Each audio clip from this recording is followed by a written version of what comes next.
whether it is a strategic plan and you're going, I just don't even know how to get what I'm picturing in my head onto paper. And you can do things like tell ChatGPT, I want to create a strategic plan for the farm for the next 10 years. Can you ask me 20 prompts that are going to help me get to that point? Because I'm really not sure where I'm going.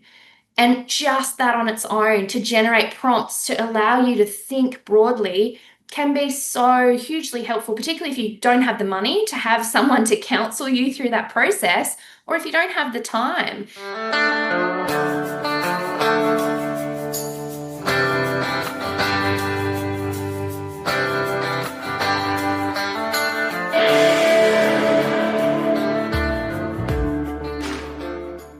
Welcome to the Profitable Farmer podcast, where we share stories and tips to help you run a better farming business and create your very own freedom farm. If you're looking to work smarter and not harder in your farm business, welcome. You're in the right place.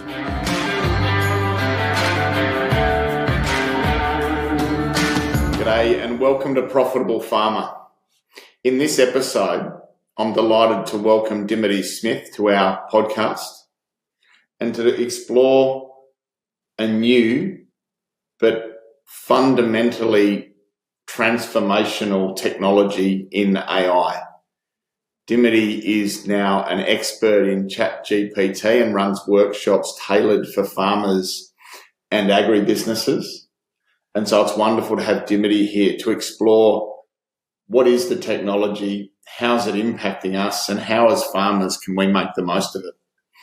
Joining Dimity, I invite Sam Johnsson, our CEO, back again. Sam is leading our team to be very innovative and progressive around how we embrace AI for our business at Farm Owners Academy, but also how we help farming families be really proactive in calling on it for support as well.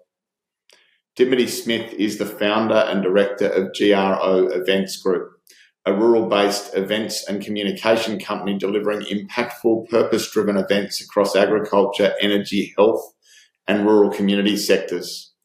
Known for her practical, people-first approach, Dimity leads a talented all-female team that works nationally to bring bold ideas to life in regional settings. She's also the creator of GRO Rural, a digital platform supporting rural professionals, and runs, as I say, ChatGPT workshops tailored for farmers and agribusinesses. Passionate about innovation and certainly an early adopter, Dimity believes AI has enormous potential to help producers and rural businesses save time, streamline operations, and make smarter decisions with confidence. I think AI is not something to be scared of, quite the opposite. Like electricity, it is an enabler that will improve and impact for the better all aspects of our lives and businesses if we embrace it early, understand it, and bring it into how we operate. To give us an insight as farmers for how we can embrace this technology, let go of some fears and some doubts around it, but use it to help us get our businesses set up. It's great to have Dimity and Sam join us. Dimity, welcome to Profitable Farmer. Wonderful to have you with us. How are you? Very, very good to be here and very excited for the chat with you guys. Thanks for having me. That's our pleasure. And Sam, great having you with us once again. How are you? Going well, mate. Fresh back from Mexico. So, excited to be back here chatting with everyone today. Brilliant, Sam. I'm glad to hear you had a great trip. Dimity, would you mind just giving us your backstory in agriculture? What is your connection to farming? Yeah, sure. So my parents are dairy farmers in Scone. So they're still farming. My brother is in the process of transitioning to take on more of the farming role. He was a few years ago, went out and did some other work in the mining industry, and now he's coming back to farm. So yeah, still having an involvement in the farm. I guess I'm probably like, I think probably a lot of daughters or daughters-in-law is that we're not necessarily on farm, but we have the, let's say, administrative and tech support angle to the family. So I do that, and I still serve on the Dairy New South Wales board to kind of keep myself involved, and then have Grow Rural and Grow Events Group, which are connected with ag clients as well. So, Dimity, tell us about those projects. I'm really keen to hear about Grow Rural and Grow Events. Yeah, so Grow Events Group, I started 6 years ago when we were in the middle of drought out in Moree. I was living with my ex-partner out there, and I essentially had worked for the DPI and the Rural Women's Network. I'd done some other ag tech work, and I had a Rural Women's, I guess, networking business with a previous boss of mine. And I finished that up and moved to Moree. We're in drought, and there just wasn't anything really specific to kind of engage, particularly rural women in the community and farming women. So I started doing some events, particularly International Women's Day, the week before COVID happened and everything got shut down. So that was a really great time to start a business. But over the last few years, and moving back to Tamworth and growing the business, we now deliver, or we have services in event management, event marketing, and event communications to a range of agricultural and rural corporate clients across the country, some like AgriFutures Australia, National Farmers Federation, Farmers for Climate Action, Scone Race Club, Scone Horse Festival, Bulla Trail Farm. And so we have a team of 5 at Grow, and continuing to grow that with contractors and other support staff. That's one area. And then the second part is a second business, which is Grow Rural, which I think is where we originally started chatting some time ago. And that is a platform that showcases rural and agri talent all around Australia, particularly those that are open to remote roles and contracting positions, almost like an old school Yellow Pages, but for agri professionals, so that they can be contacted for free. And that met the need that I had at Grow Events Group when I was trying to find someone with really specific expertise in rural and agricultural background in comms. And it was really hard to search for that on LinkedIn. So off the back of that, I started the project, which was Grow Rural, which continues to build as we speak. Well done, Dimity. Amazing. How was it to grow those projects over COVID? You mentioned it was a really tough time, but what do you reflect on being some of your biggest challenges? Look, I was really lucky at the start. Lucky is an interesting term, but fortunate that I had a full-time role at the DPI, which only 6 months later got made redundant off at the end of the first round of COVID. So it was challenging, but it was an opportunity for me to start to get to know things like Zoom and offer online training courses, and really start to get my head around, okay, if I'm going to be working remotely, what are some of those things that I can be using that I can teach other people? So it taught me, and I really despise this term, but to pivot. But I think probably what I had to become was more resourceful at looking at what I had access to, what people needed, and how I could meet those needs, and be creative with it. And that's probably where I love to think outside the box.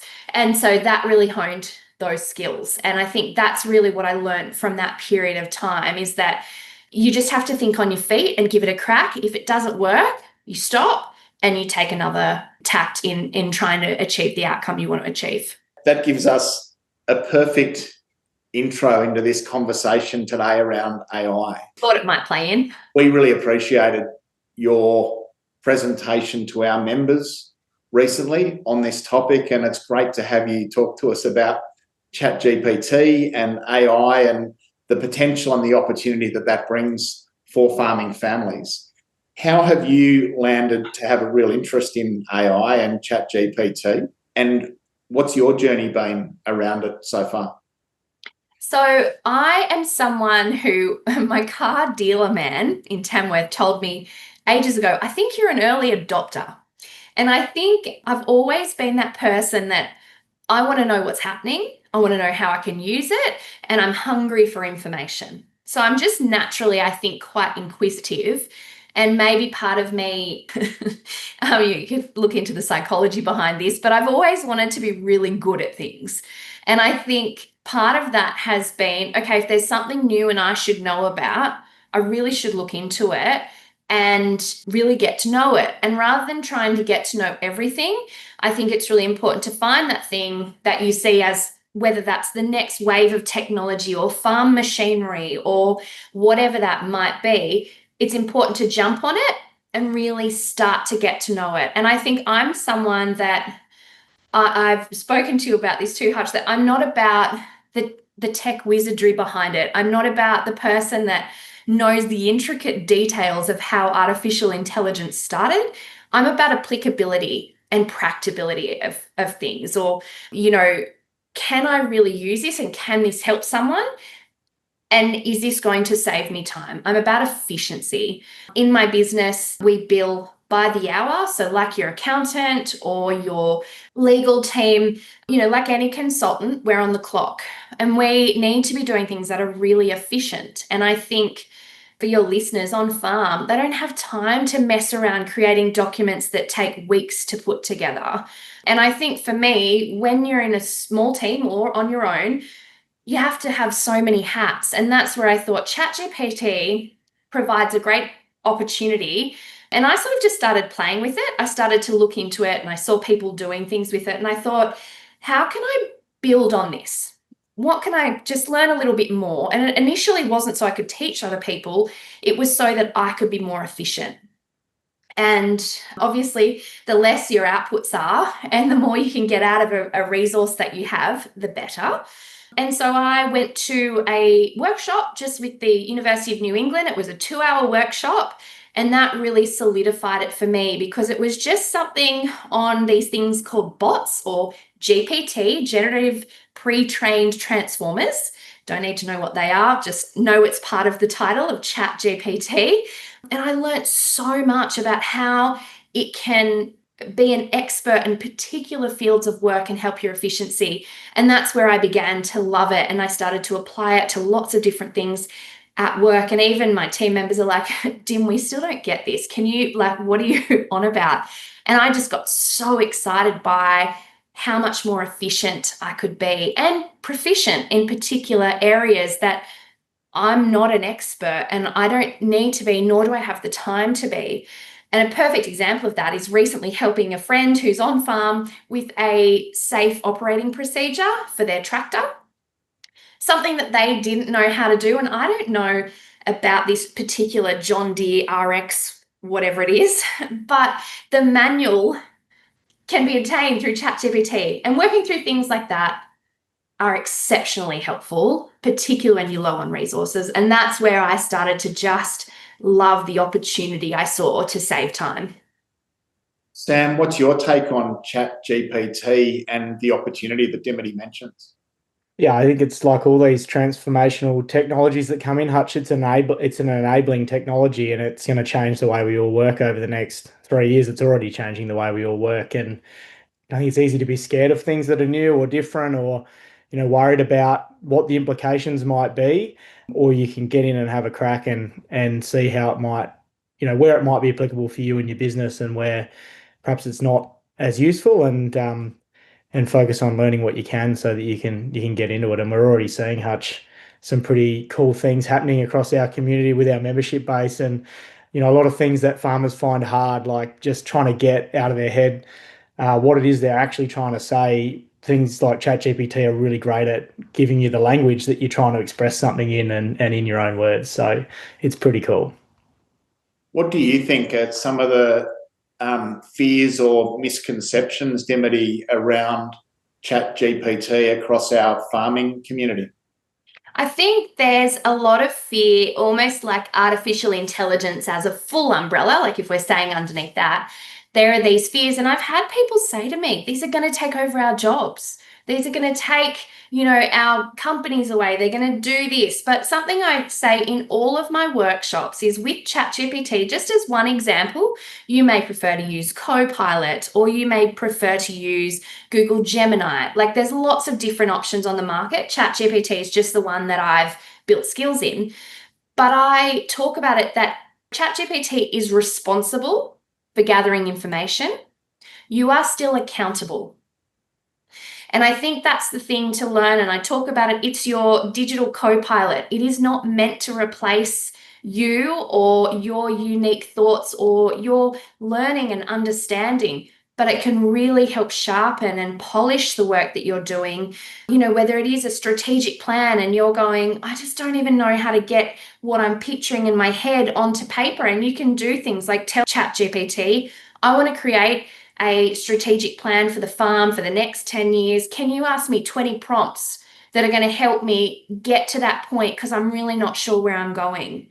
And just that on its own to generate prompts to allow you to think broadly can be so hugely helpful, particularly if you don't have the money to have someone to counsel you through that process, or if you don't have the time. You can press the little record button or microphone button. You can talk it out if you need to.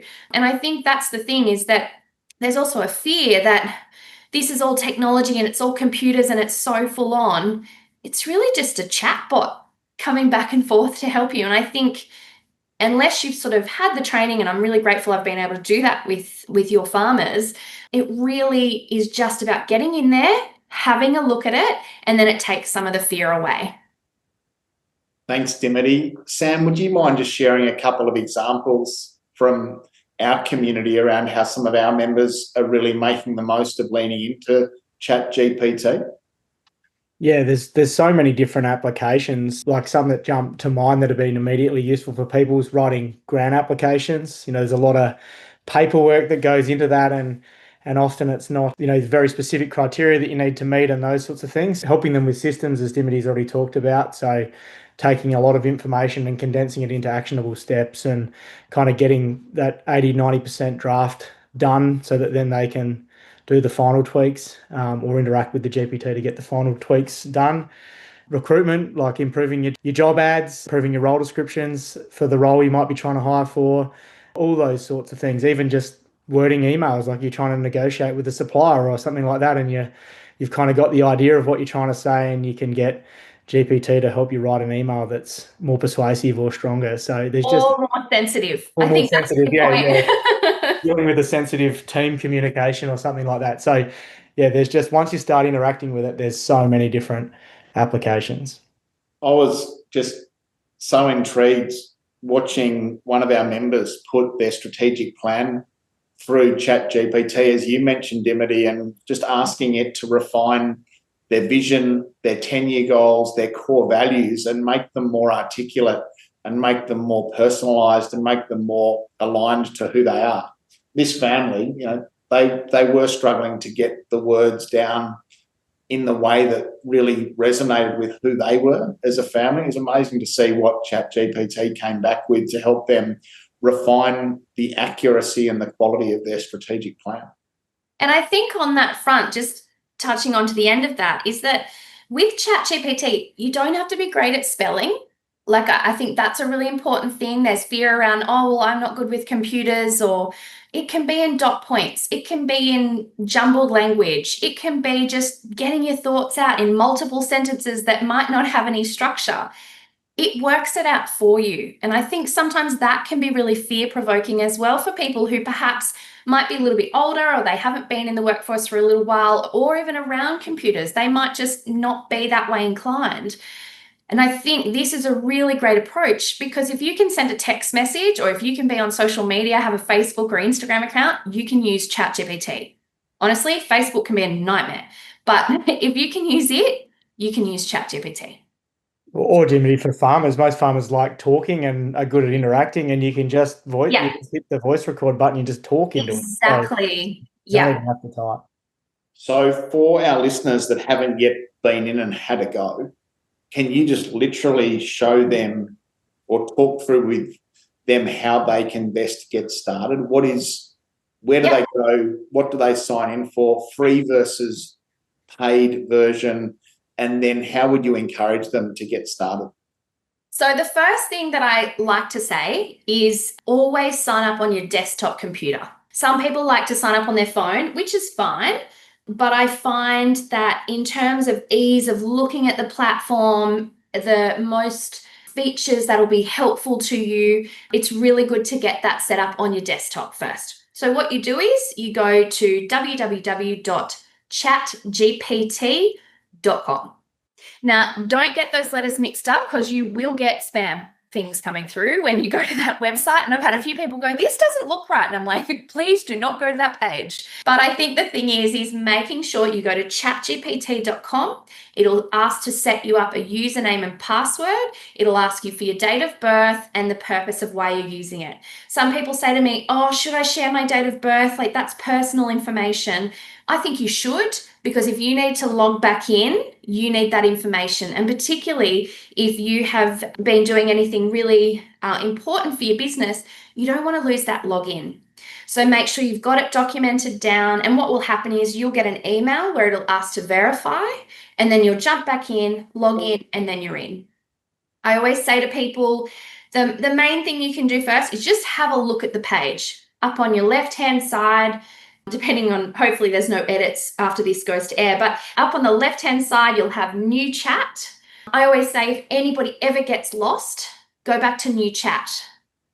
So that's your way to kind of come back to your home screen almost, and just have a play. Once you're in, this is with the free version. So the difference predominantly with free versus paid is the free version, you get only a certain amount of prompts and a certain amount of times you can upload something.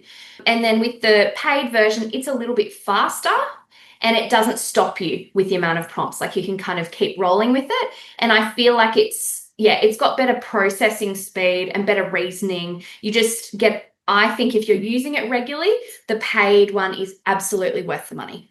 Like what Sam was talking before, the paid version has options for creating your own bots, which that's a whole other caper that I won't go into with this, but imagine you have almost like a devil's advocate where you train this bot to check your grant application. It has all the history, the information about the grant, and you say to it, can you be devil's advocate and check what I'm missing here from my grant?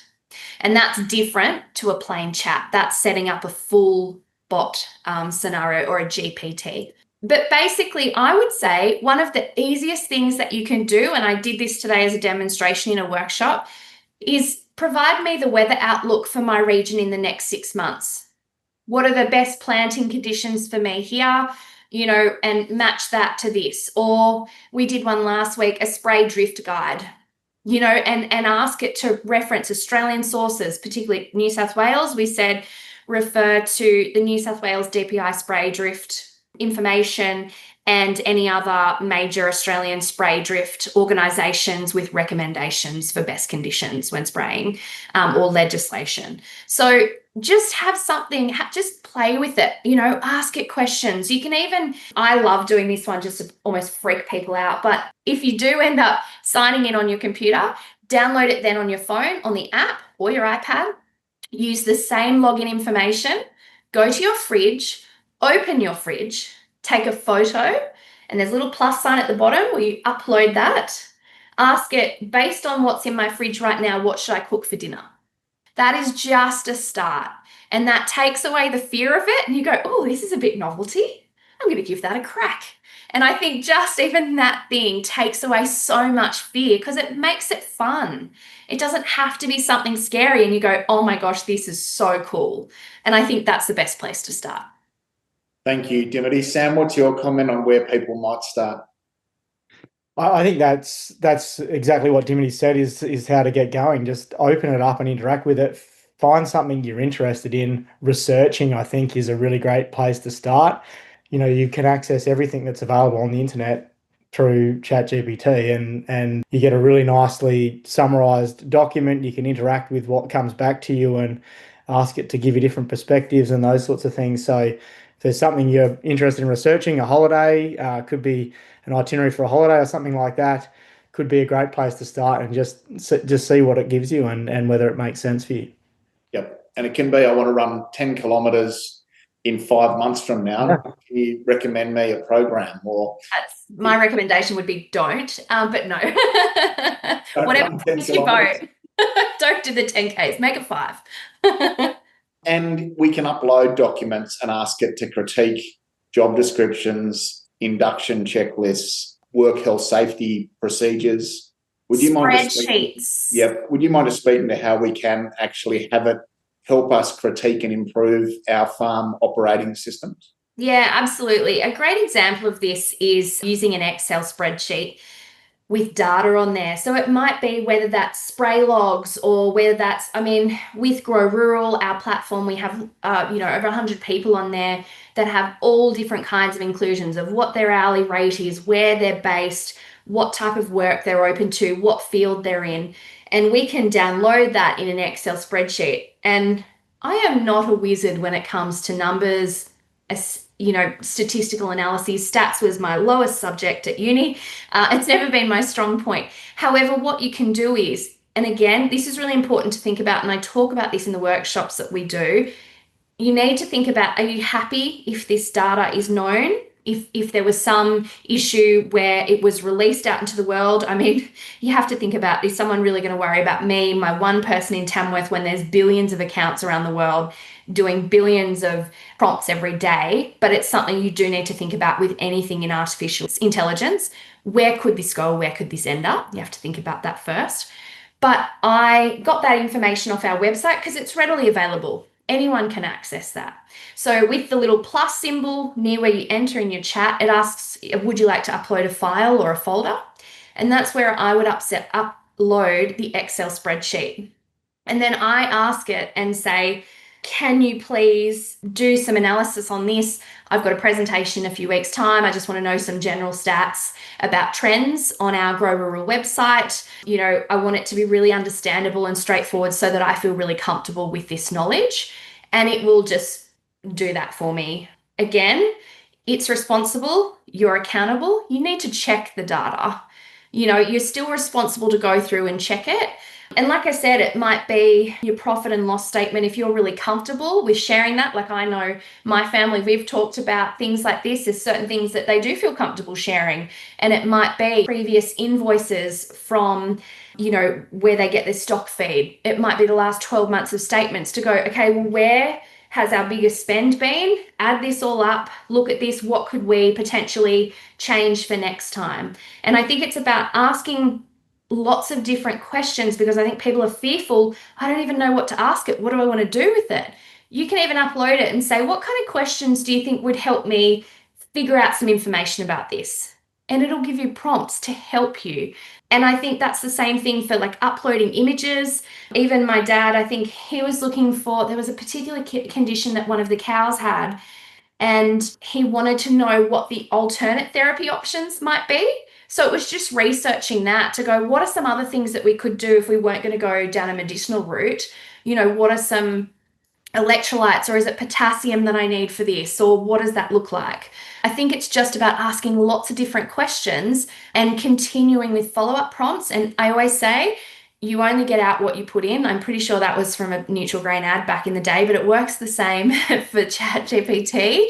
The more you give it around what you're doing it for, who you want this for, and why you're doing it, or the objective, you're going to get so much more from ChatGPT after you put those questions in.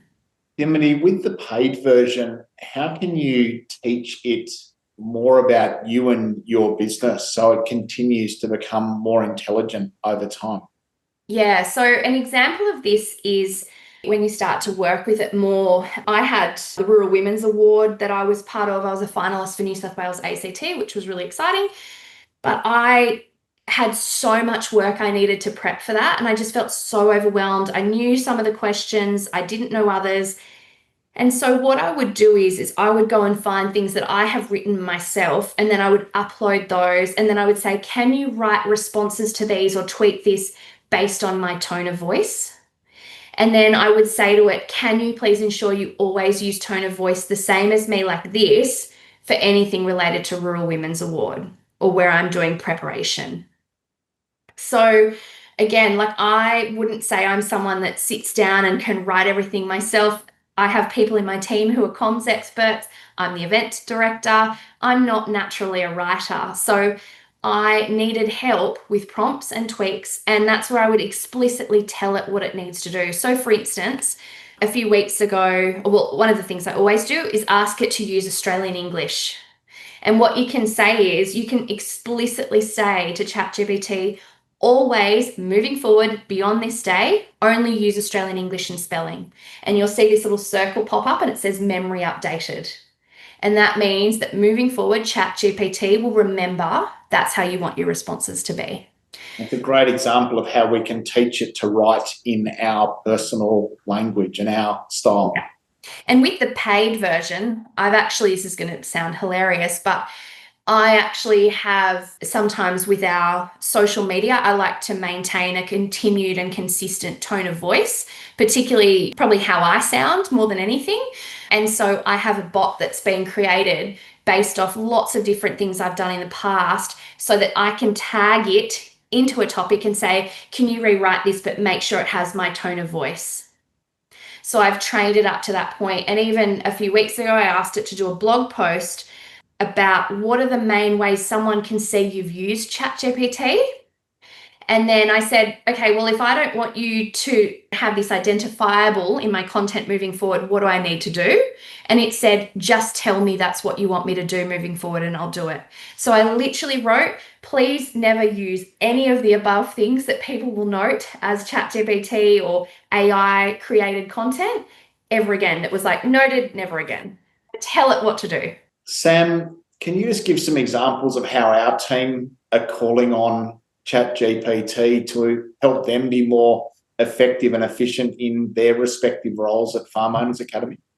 Yeah, I think it's all of the things Dimity's been talking about. Whenever there's something that's repeated or you're doing over and over again, there's opportunities for you to build something that gives you the information, or research is a good example as well, being able to kind of consolidate research or think through things. To just helping us, we use AI note takers in our meetings. So that saved us a whole heap of time just in terms of taking minutes for meetings and being able to give, people a good summary of a meeting really quickly that they've had with us, a coaching call. They get a really good summary, really quickly after a meeting that they can flick back through and get to the specific part of the recording if they want to watch something back, is a great example. And that's one of the cool things that I love about it, is just the ability to be able to give people access to information faster. And Greg's been working on an AI agent that supports people to get their benchmarking data in, for example, Hutch. So if they've got questions as they're working through that, they can get an immediate response rather than one of our team having to be available to do that. And I think the good thing about that is that then the people in our team can go and do what people are good at and interact with each other and figure out how to create new value together and for our members. So that's what I'm really excited about with where this is headed. Thanks, Sam. Sam, you mentioned setting up an agent to do an intelligent and sort of specific routine task. Can you just explain a little bit around what it is to set up an agent and the process? Yeah, so an agent's just trained to do a specific thing, Hutch, and they're trained. If you think about how you train a great team member, you train an agent the same way. So there's a process of teaching them, the scope and what their goal is and how they fit in with the context of everything else and the things Dimity was talking about. And they're generally trained to do a specific task. So it could be, for example, to improve a piece of writing. So it might be that you've written a first draft and the agent's job is to go in and review that and improve that. And then you can have multiple agents that work together to complete an overall task. Yeah, so it's not dissimilar, Dimity, to what you've described already, but I think it's just a different way to frame setting a bot up to be able to focus on delivering a really intelligent and routine task. Yeah, so normally with ChatGPT, and before I learned about what a bot is, which I think from this context is an agent of ChatGPT format, I used to put everything in the chat, and you could have a chat that goes on and on and on and on. You're giving it all this research and you have to keep coming back to that. And I learnt the hard way after we had done one for Grow Rural, and I'm talking months of work, and it just disappeared one day. We don't know what happened. It just disappeared. And I think the memory had just had a meltdown because we'd been doing it for months and months. And when I did this workshop with the University of New England, they explained to us what bots are. And bots are almost like a self-contained little expert that you call into a chat when you need that expertise. So say, for instance, we did a grant application with NBN Co. last year. We won the Agriculture Innovation Award, which was fab. And part of that process was we put all of the terms and conditions, the website, the background, the questions, everything related to the application process and NBN Co. We put it into a a GPT or a bot. And then what we would do is when we'd done our responses and prepped them all, we would call in this little, you just simply press the @ key and calls it into the chat. And we say, can you be devil's advocate here? Can you check that we've met everything we need to meet that criteria? Is there anything you would suggest that we can do better here? And so that was super helpful. Another one that I've just done internally for my team is I know that I'm never going to be across all the ins and outs of particular awards. You know, probably most of the farmers are under pastoral award, and so this would be probably best equivalent for them. We use the miscellaneous award at Grow, and sometimes I'm going, oh my gosh, what have I got to calculate this for leave? Or do I need 17.5% loading for a casual person? Well, no, they don't have leave. And I struggle with this sort of thing. So I created a bot that had the miscellaneous award, links to national employment standards, information about the whole sort of workforce background awards, government websites that were related to that miscellaneous award. And then I can go into it and I'll just say, can you just check for me? Have I got this hourly rate created? Like last week, I was increasing one of our team members' pay, and I had to check, have I got this right for their award? Did I check this is correct? Can you make sure that I've got this exactly right? And I would screenshot their previous payslip and say, if I wanted to increase this $5 an hour, what would this look like? How would this change?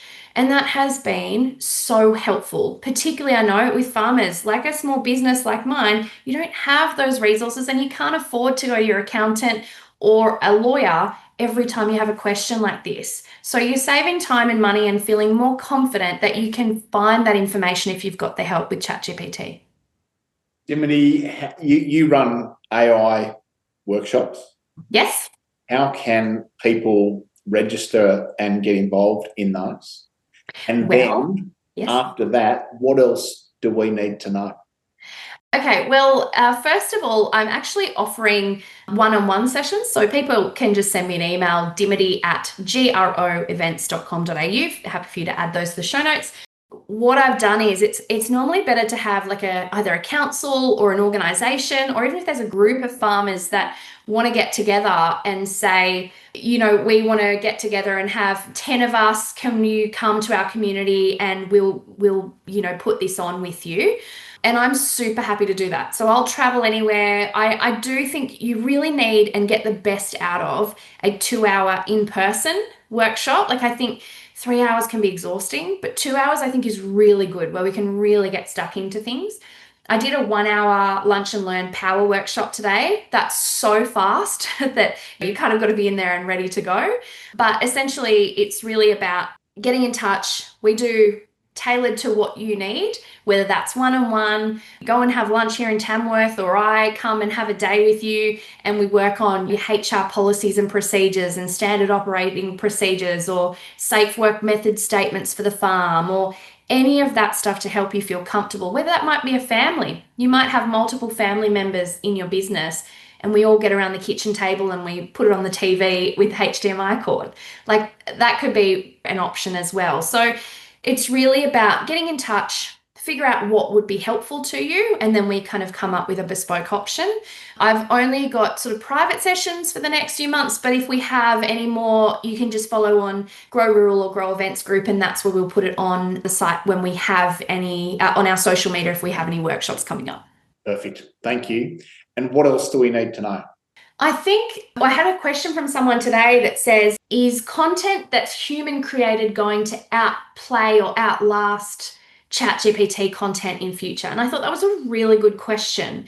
But I think what it will be is the people that choose to really get to know it, and it's almost like that muscle memory thing. The more you can really get it to know you, the more it's going to work for you. And it's not going to just look like a ChatGPT bot or something that's done the work for you. Those people that take advantage of it, they're the ones that are going to get ahead. And I think if you make a start now, like even just for fun, and I set this challenge to anybody who listens to this, download the app if that's all you can get into to get yourself started. Take a photo of what's in your fridge and ask it what you're going to have for dinner. If that's the only thing that I get people to take from this and wanting to give it a crack, have fun with it. Like have a play. Take photos of your kids and ask it to turn it into a poster that they can color in. Like there's so many different things that you can do, but I think not having a crack is where the loss will be. Things are going to get harder, more expensive. Resources are going to get more expensive. We're going to be more time poor, whether that's from climate variation, climate change, or just from the demands on farming businesses. Anything that you can help yourself with to make life easier, just take it and run. And now's the time to jump on the bus. Thank you. And what should we not ask of it or rely on it for? For critical decision making, I don't think that you should be using it for that. I think it's really important to, again, come back to that whole statement of it's responsible for information, you are accountable for the information. So it is not something that I believe you should be relying on for big business decisions. It is for brainstorming, and then you talk to your trusted advisors and professionals around you about what's right for you and your business. It's, like that sounds like a corny financial planner statement, but I think that's the most important thing. It's information gathering, research doing, brainstorming, helping you put together documents, but it is not for critical decision making. That still belongs with you, and you're still accountable for what happens with your family, your farm, your business. Use it as a tool, the same way as many years ago our teachers used to say, you won't always have a calculator in your back pocket. Well, actually we do now. And this is the same thing. Use it as a tool. That's just my biggest message is it's a tool. It is not going to solve the world's problem. It's not going to fix everything. It's not going to do your job for you, but use it as a tool. That's a great comment. Sam, do you have anything to add there on what not to use it for? Yeah, I think you still need to understand the fundamentals of what you're doing. I think over time that there are processes and expertise that will be replaced with it. But I think, like you, as Dimity said, you're still responsible or accountable for the outcome. It is great for helping you like come up with ideas and think of things that you haven't thought of or challenge your thought processes. But it's also really good at figuring out what you want and giving you the answer you want. So there is sometimes biases in what come back to you. So asking contrary questions of what comes back so that you get all the information out. There's skills in how to interact with it to get all of the different views on the table. So I don't think any of those things that apply with general research on internet, how you go and think about resources and sources of information, they are all still relevant. So you just have to. I was just going to add to that just really quickly. An example of this is I was reviewing our terms and conditions for Grow because we're doing a little bit more in a different style of event. And there's certain incidents in the past where we've seen bad accidents and liability and all that kind of stuff that's risk that you worry about. And so I got ChatGPT to review things. I expressed what I'm worried about could be missing. I'm not sure. It gave me some suggestions. I went to my solicitor to say, and she does my contracts and terms and conditions, to say, I've done some research on this. This is what ChatGPT is thinking. I've kind of reviewed this stuff. What's your perspective on this? Like I've done the research to potentially save me a few hours in my solicitor's time because obviously it's still expensive, but it's taking some of that work out so that you'll still potentially have a bill, obviously, but it's the efficiency in that will save time for when you're going to that resource. Perfect. And that links to my next question. Do you have a view of where AI and ChatGPT in particular is going to move to? Have you got a view on future advancements that we can expect? Look, I get so excited about this. Like I said, my car salesman told me I was an early adopter, and I find that very interesting. But I'm always thinking, what's going to be the next thing? And I think it really excites me that there are things in Silicon Valley and parts of the world that are being thought of now that will impact us in 10 years' time. So I think the biggest things I think in AI will be around security and safety. So protecting data, storage of data, things like hacking, things like that. I think safety and security around data is going to be the biggest thing in the next 10 years. I feel like the last 10 years has been around health and well-being, biometric data, wearable technology, that kind of thing. I think that'll only continue to build, that interaction between, say, I've got what's called an Aura ring. This tracks my sleep, my heart rate, lots of different things to help me with how I'm mapping my day out. I think things like that will just continue to be more and more refined. But I definitely think it's almost about, it's really good to have a knowledge of it. You don't have to have a knowledge of everything. Like, that's not my intention with the work. You just couldn't. There's so much that's coming out. AI projects they started in like 1996. So, where we wouldn't have even thought about that back in 1996, let alone social media. So I think the thing is, you can't keep up with it all. Pick a few things that you think are going to be valuable. Be on the lookout for things that are really specifically showing value to other people. And if there is a half an hour podcast or webinar that you can look into, do your own research on that and think about, okay, well, what could I try? What might help, and ask people who have used it and get their advice. Perfect. Thanks, Dimity. Sam, what are you seeing for the future with this? Who knows, Hutch? I think it's really difficult to comprehend, and one of the things I enjoy about it most is it's so non-linear. Like, you just can't kind of think about where it could go, which is exciting and scary at the same time. But I don't know. I think what you can focus on, though, is what's not going to change over the next 10 years when you're building out your business strategy. And I think people are always going to want better access to information faster. They're always going to want to be able to get results quicker and easier than what they are, which AI allows you to do a lot of things like that. They're always going to want to have connection with other people and spend more time having meaningful connection with other humans.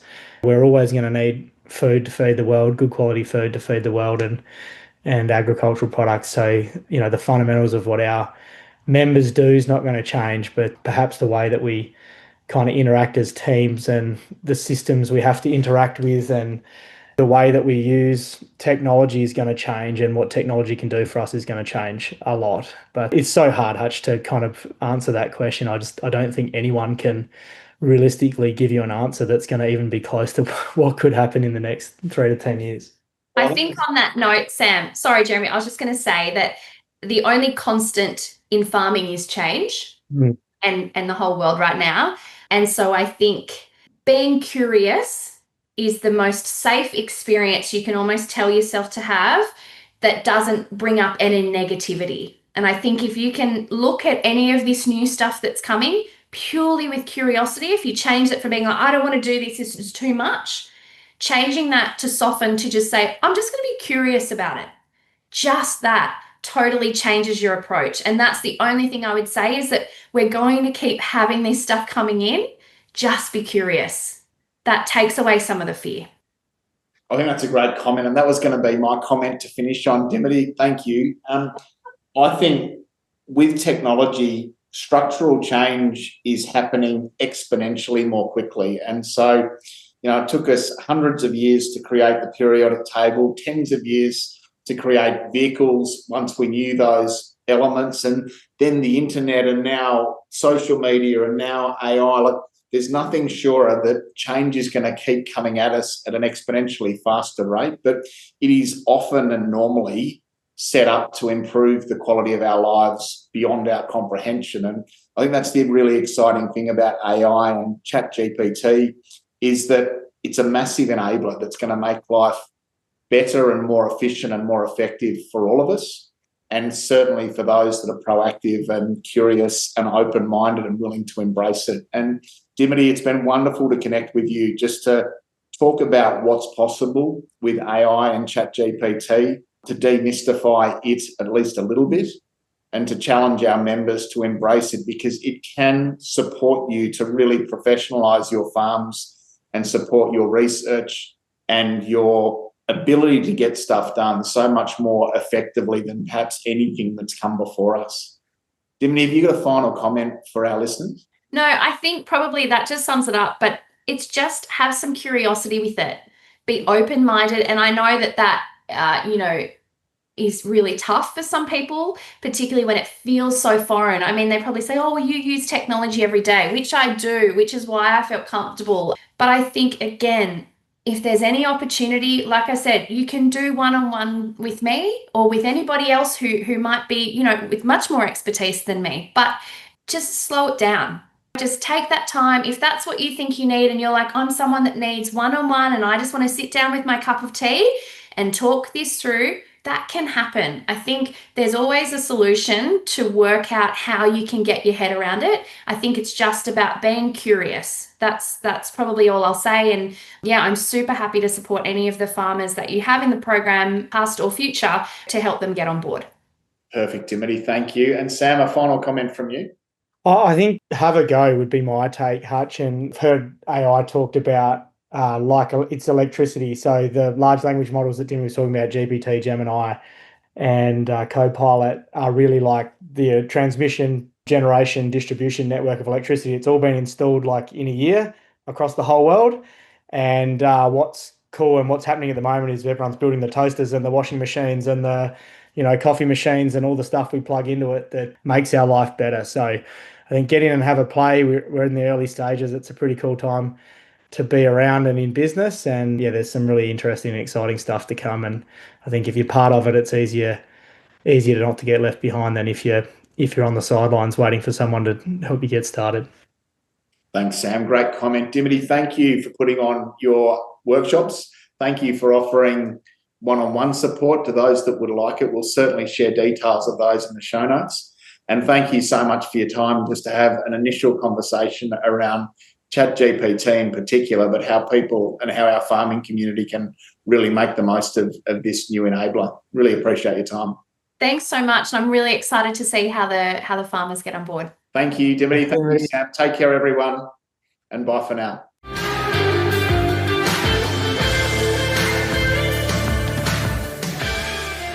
Thanks for listening to another episode of the Profitable Farmer podcast by Farm Owners Academy.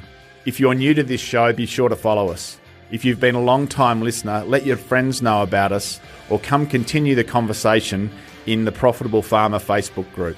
All the best as you grow your business and create your freedom farm. Until next time, keep being incredible.